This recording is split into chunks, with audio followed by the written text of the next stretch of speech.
ಮನೆಗೆ ಮಹಾಲಕ್ಷ್ಮಿ ಒಲಿಯಬೇಕೇ?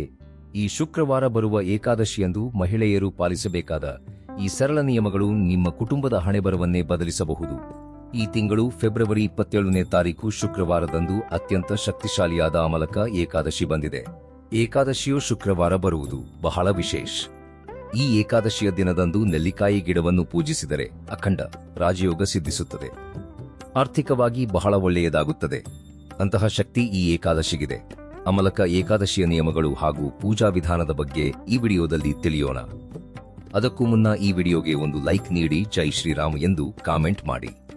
ಫೆಬ್ರವರಿ 27 ಶುಕ್ರವಾರ ಅತ್ಯಂತ ಶಕ್ತಿಶಾಲಿ ಏಕಾದಶಿ ಇರಲಿದ್ದು, ಮಹಿಳೆಯರು ಮುಂಜಾನೆಯೇ ತಲೆಸ್ನಾನ ಮಾಡಿ ಮನೆಯಲ್ಲಿ ದೀಪಾರಾಧನೆ ಮಾಡಿಕೊಳ್ಳಿ. ಈ ಒಂದು ದಿನ ಮಾಡುವ ಪೂಜೆಗಳಿಗೆ 2ರಷ್ಟು ಪುಣ್ಯ ಫಲ ಸಿಗುತ್ತದೆ. ಹಾಗೆಯೇ ಮನೆಯ ಹೊಸ್ತಿಲಿಗೆ ಹರಿಸಿನ ಹಚ್ಚಿ ಕುಂಕುಮದ ಬೊಟ್ಟು ಇಡಿ. ಈ ಏಕಾದಶಿಯ ದಿನ ಸೂರ್ಯೋದಯಕ್ಕೂ ಮುನ್ನ ಮನೆಯ ಮುಂದೆ ಅಕ್ಕಿ ಹಿಟ್ಟಿನಿಂದ ರಂಗೋಲಿ ಹಾಕಿ. ಇದರಿಂದ ನಿಮ್ಮ ಮನೆಗೆ ಲಕ್ಷ್ಮೀ ದೇವಿಯು ಆಗಮಿಸುತ್ತಾಳೆ. ಈ ದಿನ ಪೂಜೆ ಮಾಡುವ ಮಹಿಳೆಯರು ಕೆಂಪು ಅಥವಾ ಹಳದಿ ಬಣ್ಣದ ವಸ್ತ್ರಗಳನ್ನು ಧರಿಸಬೇಕು. ನಿಮ್ಮ ಪೂಜಾ ಕೋಣೆಯಲ್ಲಿರುವ ವಿಷ್ಣು ಮೂರ್ತಿಯ ಫೋಟೋಗೆ ಗಂಧ ಹಚ್ಚಿ ಕುಂಕುಮ ಇಟ್ಟು ಹಳದಿ ಬಣ್ಣದ ಶಾಮಂತಿಗೆ ಹೂವುಗಳಿಂದ ಸುಂದರವಾಗಿ ಅಲಂಕರಿಸಿ ತುಳಸಿ ದಳಗಳಿಂದ ಪೂಜಿಸಿ. ಈ ದಿನ ಕೇವಲ 2 ತುಳಸಿ ದಳಗಳಿಂದ ವಿಷ್ಣುವನ್ನು ಪೂಜಿಸಿದರೂ ಜನ್ಮ ಜನ್ಮಾಂತರದ ಪುಣ್ಯ ಲಭಿಸುತ್ತದೆ. ನಿಮ್ಮ ಪೂಜಾ ಗೃಹದಲ್ಲಿರುವ ಲಕ್ಷ್ಮೀನಾರಾಯಣರ ಭಾವಚಿತ್ರದ ಮುಂದೆ 2 ತುಪ್ಪದ ದೀಪಗಳನ್ನು ಹಚ್ಚಿ.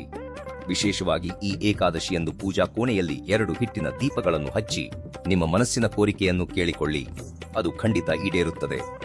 ಹಿಟ್ಟಿನ ದೀಪ ಹಚ್ಚಲು ಸಾಧ್ಯವಾಗದವರು ನೆಲ್ಲಿಕಾಯಿ ದೀಪವನ್ನು ಹಚ್ಚಿ. ಇದರಿಂದ ಆಯುರಾರೋಗ್ಯ ಮತ್ತು ಅಷ್ಟೈಶ್ವರ್ಯ ಪ್ರಾಪ್ತಿಯಾಗುತ್ತದೆ. ವಿಷ್ಣುಮೂರ್ತಿಗೆ ನೈವೇದ್ಯವಾಗಿ 2 ಬಾಳೆಹಣ್ಣು ಅಥವಾ 1 ಸಣ್ಣ ಬೆಲ್ಲದ ಚೂರನ್ನು ಸಮರ್ಪಿಸಿ. ಲಕ್ಷ್ಮಿ ಮತ್ತು ವಿಷ್ಣುವನ್ನು ಸ್ಮರಿಸುತ್ತಾ ಓಂ ನಮೋ ಭಗವತೆ ವಾಸುದೇವಾಯ ಮಂತ್ರವನ್ನು 21 ಬಾರಿ ಜಪಿಸಿ. ಕೊನೆಯಲ್ಲಿ ಹಾರತಿ ಬೆಳಗಿ 3 ಪ್ರದಕ್ಷಿಣೆ ಹಾಕಿ ಪೂಜೆ ಮುಗಿಸಿ. ಈ ಅಮಲಕ ಏಕಾದಶಿಯಂದು ಮನೆಯಲ್ಲಿ ಸರಳವಾಗಿ ದೀಪಾರಾಧನೆ ಮಾಡಿ ನಂತರ ಹತ್ತಿರದ ದೇವಸ್ಥಾನಕ್ಕೆ ಹೋಗಿ ನೆಲ್ಲಿಕಾಯಿ ಮರವನ್ನು ಪೂಜಿಸಿ. ಈ ದಿನ ಬೇರೇನೂ ಮಾಡದಿದ್ದರೂ ನೆಲ್ಲಿಕಾಯಿ ಮರವನ್ನು ಮಾತ್ರ ತಪ್ಪದೆ ಪೂಜಿಸಿ. ಏಕೆಂದರೆ ಈ ದಿನ ಲಕ್ಷ್ಮೀನಾರಾಯಣರು ನೆಲ್ಲಿಕಾಯಿ ಮರದಲ್ಲಿ ವಾಸಿಸುತ್ತಾರೆ. ಆ ಮರದ ಕೆಳಗೆ ದೀಪ ಹಚ್ಚಿ ಪ್ರದಕ್ಷಿಣೆ ಮಾಡುವುದರಿಂದ ಅಖಂಡ ಕುಬೇರ ರಾಜಯೋಗ ಲಭಿಸುತ್ತದೆ. ವಿಶೇಷವಾಗಿ 2 ತುಪ್ಪದ ದೀಪ ಹಚ್ಚಿ 5 ಪ್ರದಕ್ಷಿಣೆ ಮಾಡಿದರೆ ಹಣಕಾಸು ಮತ್ತು ವೃತ್ತಿ ಜೀವನದಲ್ಲಿ ಉನ್ನತ ಮಟ್ಟಕ್ಕೇರುತ್ತೀರಿ. ಈ ದಿನ ತುಪ್ಪದ ದೀಪ ಹಚ್ಚಿದರೆ ಕೋಟಿ ಯಜ್ಞ ಮಾಡಿದ ಪುಣ್ಯ ಸಿಗುತ್ತದೆ. ಇನ್ನು ನರಪೀಡೆ, ಶನಿ ದೋಷ ಇರುವವರು ಸಾಸಿವೆ ಎಣ್ಣೆಯಿಂದ ನೆಲ್ಲಿಕಾಯಿ ಮರದಡಿ ದೀಪ ಹಚ್ಚಿ. ಇದರಿಂದ ದೃಷ್ಟಿ ದೋಷ ಹಾಗೂ ನರಪೀಡೆಗಳು ದೂರವಾಗುತ್ತವೆ. ಒಂದು ವೇಳೆ ಹತ್ತಿರದಲ್ಲಿ ನೆಲ್ಲಿಕಾಯಿ ಮರವಿಲ್ಲದಿದ್ದರೆ ವಿಷ್ಣು ದೇವಸ್ಥಾನ ಅಥವಾ ತುಳಸಿ ಕಟ್ಟೆಯ ಬಳಿ ನೆಲ್ಲಿಕಾಯಿ ದೀಪ ಹಚ್ಚಿ ನಮಸ್ಕರಿಸಿ. ಇದರಿಂದ ಆರ್ಥಿಕ ಸಮಸ್ಯೆಗಳು ತೀರುತ್ತವೆ. ವಿಷ್ಣುವಿನ ಆಶೀರ್ವಾದದಿಂದ ಆದಾಯ ಹೆಚ್ಚುತ್ತದೆ. ಈ ದಿನ ಮರವನ್ನು ಮುಟ್ಟಿದರೂ ಜಾತಕ ದೋಷಗಳು ದೂರವಾಗಿ ವಿಷ್ಣುವಿನ ಅನುಗ್ರಹ ಸಿಗುತ್ತದೆ. ಹಾಗೆಯೇ ಈ ದಿನ ತುಳಸಿ ಪೂಜೆಗೆ ವಿಶೇಷ ಫಲವಿದೆ. 1 ಚೊಂಬು ನೀರಿಗೆ ಸ್ವಲ್ಪ ಹಸುವಿನ ಹಾಲು ಬೆರೆಸಿ ತುಳಸಿಗೆ ಅರ್ಪಿಸಿದರೆ ಸಾಲದ ಬಾಧೆ ತೀರುತ್ತದೆ. ಏಕಾದಶಿ ಸಂಜೆ 6 ಗಂಟೆಯ ನಂತರ ಮನೆಯ ಹೊಸ್ತಿಲ ಹೊರಗೆ 2 ದೀಪ ಹಾಗೂ ತುಳಸಿ ಕಟ್ಟೆಯ ಬಳಿ ದೀಪ ಹಚ್ಚಿ. ಇದರಿಂದ ಮಹಾಲಕ್ಷ್ಮಿಯ ಕಟಾಕ್ಷ ಸದಾ ಇರುತ್ತದೆ. ಏಕಾದಶಿಯಂದು ಮಹಿಳೆಯರು ಉಪವಾಸವಿರಬೇಕು. ಅದರಲ್ಲೂ ಶುಕ್ರವಾರ ಬಂದಿರುವ ಈ ಏಕಾದಶಿಯಂದು ಉಪವಾಸವಿದ್ದರೆ ದೀರ್ಘ ಸುಮಂಗಲಿ ಯೋಗ ಸಿದ್ಧಿಸುತ್ತದೆ. ಕುಟುಂಬಕ್ಕೆ ಒಳ್ಳೆಯ ದಿನಗಳು ಆರಂಭವಾಗುತ್ತವೆ. ತುಂಬಾ ಕಠಿಣ ಉಪವಾಸದ ಅಗತ್ಯವಿಲ್ಲ. ಹಾಲು ಹಣ್ಣು ಸೇವಿಸಿ ಉಪವಾಸ ಮಾಡಬಹುದು. ಸ್ನಾನದ ನೀರಿಗೆ ಕೆಲವು ವಸ್ತುಗಳನ್ನು ಬೆರೆಸಿ ಸ್ನಾನ ಮಾಡಿದರೆ ಶುಭವಾಗುತ್ತದೆ. ನೀರಿಗೆ ಚಿಟಿಕೆ ಅರಿಶಿನ ಬೆರೆಸಿ ಸ್ನಾನ ಮಾಡಿದರೆ ಅದೃಷ್ಟ ಹೆಚ್ಚುತ್ತದೆ. 2 ತುಳಸಿ ದಳ ಹಾಕಿಕೊಂಡರೆ ಪಾಪಗಳು ದೂರವಾಗಿ ಮೋಕ್ಷ ಸಿಗುತ್ತದೆ. ಕಪ್ಪು ಎಳ್ಳು ಬೆರೆಸಿದರೆ ಶನಿ ಮತ್ತು ಪಿತೃದೋಷಗಳು ನಿವಾರಣೆಯಾಗುತ್ತವೆ. ಸಾಮಾನ್ಯವಾಗಿ ಈ ದಿನ ಮಾಡುವ ದಾನಕ್ಕೆ ಕೋಟಿ ಜನ್ಮದ ಪುಣ್ಯ ಸಿಗುತ್ತದೆ. ಈ ಅಮಲಕ ಏಕಾದಶಿಯಂದು ನೆಲ್ಲಿಕಾಯಿ ದಾನ ಮಾಡಿದರೆ ಅನಾರೋಗ್ಯ ಸಮಸ್ಯೆಗಳು ದೂರವಾಗಿ ಆರೋಗ್ಯ ಪ್ರಾಪ್ತಿಯಾಗುತ್ತದೆ.